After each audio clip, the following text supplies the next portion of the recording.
ಎಲ್ಲರಿಗೂ ನಮಸ್ಕಾರ. ನಾನು ಡಾಕ್ಟರ್ ಮಂಜು ಭಾರ್ಗವಿ ಸಿನ್ಫೋಗೆ ಸ್ವಾಗತ. ಈ ದಿನದ ವಿಷಯ ಲೇಬರ್ ಡೇ, ಕಾರ್ಮಿಕ ದಿನಾಚರಣೆ ಅಥವಾ ಮೇ ದಿನವನ್ನು ಜಗತ್ತಿನಾದ್ಯಂತ ಕಾರ್ಮಿಕರ ಹಕ್ಕುಗಳು, ಹೋರಾಟಗಳು ಹಾಗೂ ಸಾಧನೆಗಳನ್ನು ಸ್ಮರಿಸುವ ದಿನವಾಗಿ ಪ್ರತಿ ವರ್ಷ ಮೇ 1ರಂದು ಆಚರಿಸಲಾಗುತ್ತದೆ. ಇದರ ಇತಿಹಾಸವು 19ನೇ ಶತಮಾನದ ದಶಕದಲ್ಲಿ ಅಮೆರಿಕಾದಲ್ಲಿ ನಡೆದ ಕಾರ್ಮಿಕರ ಹೋರಾಟಗಳಿಗೆ ಸಂಬಂಧಿಸಿದೆ.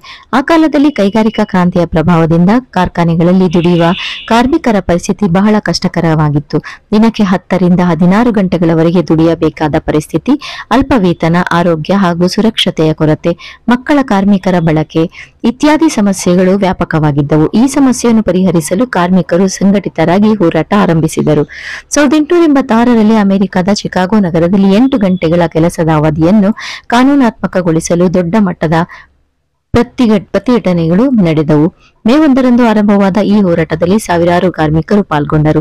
ಈ ಹೋರಾಟ ಹಿಂಸಾತ್ಮಕ ತಿರುವು ಪಡೆದ ಕಾರಣ ಪೊಲೀಸ್ ಗುಂಡಿನ ದಾಳಿಯಲ್ಲಿ ಹಲವಾರು ಕಾರ್ಮಿಕರು ಬಲಿಯಾದರು. ಇದನ್ನು ಹೇ ಮಾರ್ಕೆಟ್ ಘಟನೆ ಎಂದು ಕರೆಯಲಾಗಿದೆ. ಈ ಘಟನೆ ವಿಶ್ವದ ಕಾರ್ಮಿಕ ಹಕ್ಕುಗಳ ಹೋರಾಟದಲ್ಲಿ ಮಹತ್ವದ ತಿರುವು ತಂದುಕೊಟ್ಟಿತ್ತು. ನಂತರ 1889ರಲ್ಲಿ ಪ್ಯಾರಿಸ್ನಲ್ಲಿ ನಡೆದ ಅಂತಾರಾಷ್ಟ್ರೀಯ ಕಾರ್ಮಿಕರ ಸಭೆಯಲ್ಲಿ ಮೇ 1ನ್ನು ಜಾಗತಿಕ ಕಾರ್ಮಿಕರ ದಿನವೆಂದು ಘೋಷಿಸಲಾಯಿತು.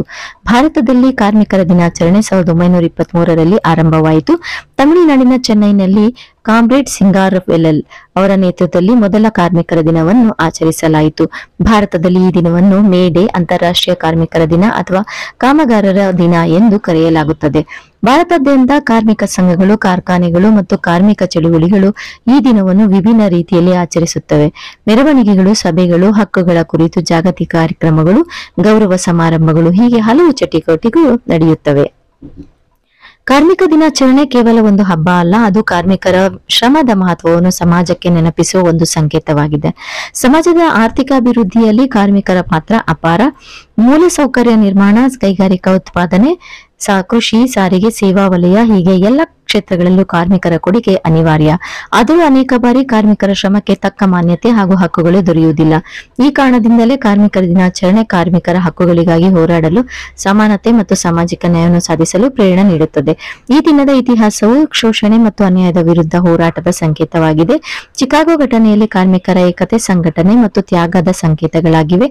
ಇಂದಿನ ದಿನಗಳಲ್ಲಿ ಬಹುತೇಕ ದೇಶಗಳಲ್ಲಿ 8 ಗಂಟೆಗಳ ಕೆಲಸದ ನಿಯಮ, ಕನಿಷ್ಠ ವೇತನ ಕಾಯ್ದೆಗಳು, ಸ್ಥಳದ ಕೆಲಸದಲ್ಲಿ ಸುರಕ್ಷತೆ, ಕಾರ್ಮಿಕ ಮಕ್ಕಳ ನಿಷೇಧ ಇತ್ಯಾದಿ ಹಕ್ಕುಗಳು ಕಾನೂನಿನಲ್ಲಿ ಮಾನ್ಯತೆ ಪಡೆದಿದೆ. ಈ ಸಾಧನೆಗಳ ಬಗ್ಗೆ ಕಾರ್ಮಿಕ ಸಂಘಟನೆಗಳು ನಿರಂತರವಾಗಿ ಹೋರಾಡುತ್ತಿವೆ.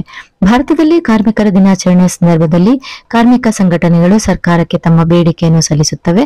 ಉತ್ತಮ ವೇತನ, ನಿವೃತ್ತಿ ಸೌಲಭ್ಯಗಳು, ಆರೋಗ್ಯ ಭದ್ರತೆ, ಕೆಲಸದ ಸ್ಥಳಗಳಲ್ಲಿ ಗೌರವ ಮತ್ತು ಸುರಕ್ಷತೆ, ಒಪ್ಪಂದದ ಕಾರ್ಮಿಕರಿಗೆ ಶಾಶ್ವತ ಹುದ್ದೆ ನೀಡುವುದು, ಮಹಿಳಾ ಕಾರ್ಮಿಕರ ಹಕ್ಕುಗಳು ಹಾಗೂ ಹಲವು ವಿಷಯಗಳು ಚರ್ಚೆಯಾಗುತ್ತವೆ. ಕಾರ್ಮಿಕರ ಹೋರಾಟಗಳು ಕೇವಲ ವೇತನ ಹೆಚ್ಚಳಕ್ಕೆ ಸೀಮಿತವಲ್ಲ, ಅವು ಮಾನವೀಯ ಹಕ್ಕುಗಳು ಮತ್ತು ಗೌರವವನ್ನು ಕಾಪಾಡುವ ಹೋರಾಟಗಳಾಗಿವೆ. ಇಂದಿನ ಜಾಗತೀಕರಣದ ಯುಗದಲ್ಲಿ ಕಾರ್ಮಿಕರ ಸ್ಥಿತಿ ಹಲವು ರೀತಿಯಲ್ಲಿ ಬದಲಾಗಿದೆ. ಯಾಂತ್ರೀಕರಣ, ತಂತ್ರಜ್ಞಾನ ಅಭಿವೃದ್ಧಿ, ಗಿಗ್ ಆರ್ಥಿಕತೆ ಅವು ಮುಂತಾದವುಗಳ ಪರಿಣಾಮವಾಗಿ ಸಾಂಪ್ರದಾಯಿಕ ಉದ್ಯೋಗ ಮಾದರಿಗಳು ಬದಲಾಗುತ್ತಿವೆ. ಇದರ ನಡುವೆ ಕಾರ್ಮಿಕರ ಹಕ್ಕುಗಳನ್ನು ಕಾಪಾಡುವುದು, ಉದ್ಯೋಗ ಭದ್ರತೆ ಒದಗಿಸುವುದು ಮತ್ತು ಶ್ರಮಕ್ಕೆ ತಕ್ಕ ಪ್ರತಿಫಲ ನೀಡುವುದು ದೊಡ್ಡ ಸವಾಲಾಗಿದೆ. ಕಾರ್ಮಿಕರ ದಿನಾಚರಣೆ ಈ ಸವಾಲನ್ನು ಎದುರಿಸಲು, ಹೊಸ ಪರಿಸ್ಥಿತಿಗಳಲ್ಲಿ ಹಕ್ಕನ್ನು ಕಾಪಾಡಲು ಚಳುವಳಿ ನಡೆಸಲು ಪ್ರೇರಣೆ ನೀಡುತ್ತದೆ. ಮೇ ದಿನವು ಜಗತ್ತಿನಾದ್ಯಂತ ಸಹೋದರತ್ವ, ಏಕತೆ ಮತ್ತು ಸಹಕಾರದ ಸಂಕೇತವಾಗಿದೆ. ಈ ದಿನವನ್ನು ಆಚರಿಸುವ ಮೂಲಕ ಸಮಾಜವು ಕಾರ್ಮಿಕರ ಶ್ರಮದ ಮೌಲ್ಯವನ್ನು ಅರಿತುಕೊಳ್ಳುತ್ತದೆ. ಮಕ್ಕಳಿಂದ ಹಿಡಿದು ಹಿರಿಯರ ತನಕ ಪ್ರತಿಯೊಬ್ಬರು ತಮ್ಮ ಜೀವನದಲ್ಲಿ ಕಾರ್ಮಿಕರ ಶ್ರಮದ ಫಲವನ್ನು ಬಳಸುತ್ತಾರೆ. ಆದ್ದರಿಂದ ಕಾರ್ಮಿಕರ ಗೌರವವನ್ನು ಕಾಪಾಡುವುದು ಪ್ರತಿಯೊಬ್ಬರ ಹೊಣೆಗಾರಿಕೆಯಾಗಿರುತ್ತದೆ. ಭಾರತದ ಸಮಗ್ರ ಅಭಿವೃದ್ಧಿಗೆ ಕಾರ್ಮಿಕರ ಹಿತಚಿಂತನೆ ಅಗತ್ಯ. ಕಾರ್ಮಿಕ ದಿನಾಚರಣೆ ಈ ಸಂದೇಶವನ್ನು ಸಮಾಜಕ್ಕೆ ತಲುಪಿಸುತ್ತದೆ. ಕಾರ್ಮಿಕರ ಹಕ್ಕುಗಳು ಕೇವಲ ಅವರದೇ ಅಲ್ಲ, ಅದು ಮಾನವ ಹಕ್ಕುಗಳೇ ಆಗಿವೆ. ಕಾರ್ಮಿಕರ ದಿನಾಚರಣೆ ಇತಿಹಾಸದಲ್ಲಿ ನೆನಪಿಟ್ಟುಕೊಳ್ಳುವಷ್ಟೇ ಅಲ್ಲ, ಭವಿಷ್ಯದಲ್ಲಿ ಉತ್ತಮ, ನ್ಯಾಯಯುತ ಹಾಗೂ ಸಮಾನತೆ ಸಮಾಜವನ್ನು ನಿರ್ಮಿಸಲು ನಮಗೆ ಪ್ರೇರಣೆ ನೀಡುತ್ತದೆ. ನಾವು ಕಾರ್ಮಿಕರ ಹೋರಾಟ ಮತ್ತು ತ್ಯಾಗವನ್ನು ಕೃತಜ್ಞತೆಯಿಂದ ಸ್ಮರಿಸಬೇಕು. ಅವರ ಪರಿಶ್ರಮವಿಲ್ಲದೆ ಯಾವುದೇ ರಾಷ್ಟ್ರದ ಪ್ರಗತಿ ಸಾಧ್ಯವಿಲ್ಲ. ಪ್ರತಿ ವರ್ಷದ ಮೇ 1ರಂದು ನಡೆಯುವ ಕಾರ್ಮಿಕರ ದಿನಾಚರಣೆ ಈ ತತ್ವವನ್ನು ಸಮಾಜಕ್ಕೆ ನೆನಪಿಸುವ ಮಹತ್ವವಾದ ಕ್ಷಣವಾಗಿದೆ. ನನಗೆ ತಿಳಿದಿದ್ದಷ್ಟು ವಿಷಯನ ನಾನು ಹಂಚಿಕೊಳ್ಳೋದಕ್ಕೆ ಪ್ರಯತ್ನ ಪಟ್ಟಿದ್ದೀನಿ. ಏನಾದ್ರು ತಪ್ಪಾಗಿದ್ರೆ ಕ್ಷಮಿಸಿ ಅಂತ ಹೇಳ್ತಾ, ಹಾಗೆ ಈ ವಿಡಿಯೋ ನಿಮ್ಗೆ ಇಷ್ಟ ಆಗಿದ್ರೆ ಖಂಡಿತವಾಗಿಯೂ ಲೈಕ್ ಮಾಡಿ, ಕಾಮೆಂಟ್ ಮಾಡಿ, ಸಬ್ಸ್ಕ್ರೈಬ್ ಮಾಡಿ, ಹಾಗೆ ಶೇರ್ ಮಾಡೋದನ್ನ ಮರಿಬೇಡಿ. ಧನ್ಯವಾದಗಳು.